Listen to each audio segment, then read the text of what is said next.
Here's the situation.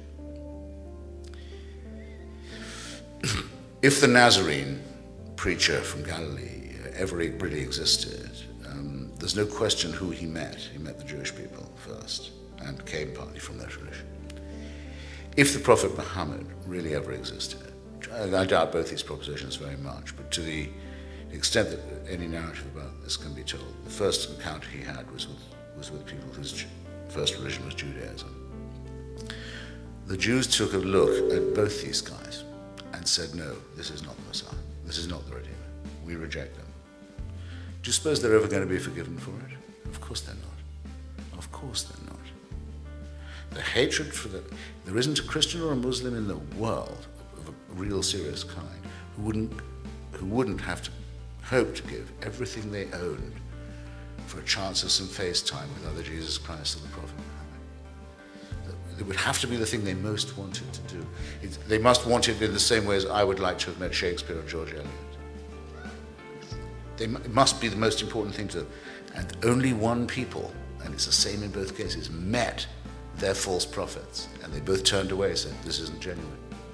Do you think it's going to be forgiven? No.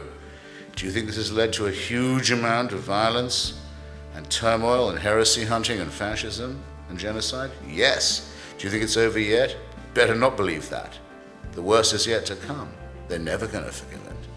That's what you get when you set Bronze Age myths in conflict with each other and let civilized people act as if they're for real.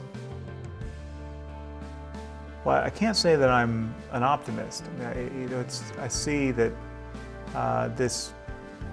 our emotional attachment to these myths is so well subscribed and so deep. And the belief, even people who are not religious believe that everyone else needs to be religious. I mean, it's like, I don't need it, but it's like the ultimate condescending attitude, but everyone else does. I mean, this is a myth that is also widely subscribed, even among atheists.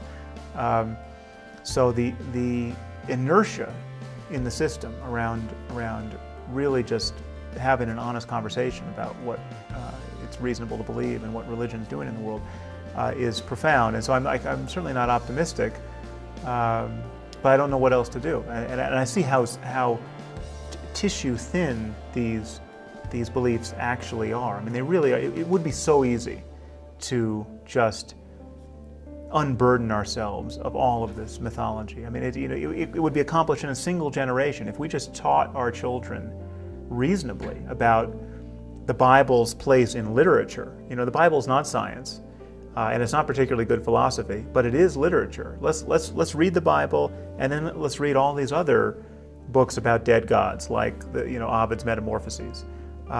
If we taught the Bible and the Quran in that way, in a single generation, the God of Abraham would take his place alongside Zeus and Poseidon and Apollo and the other dead gods, and none of this would be a problem. But is that likely to happen?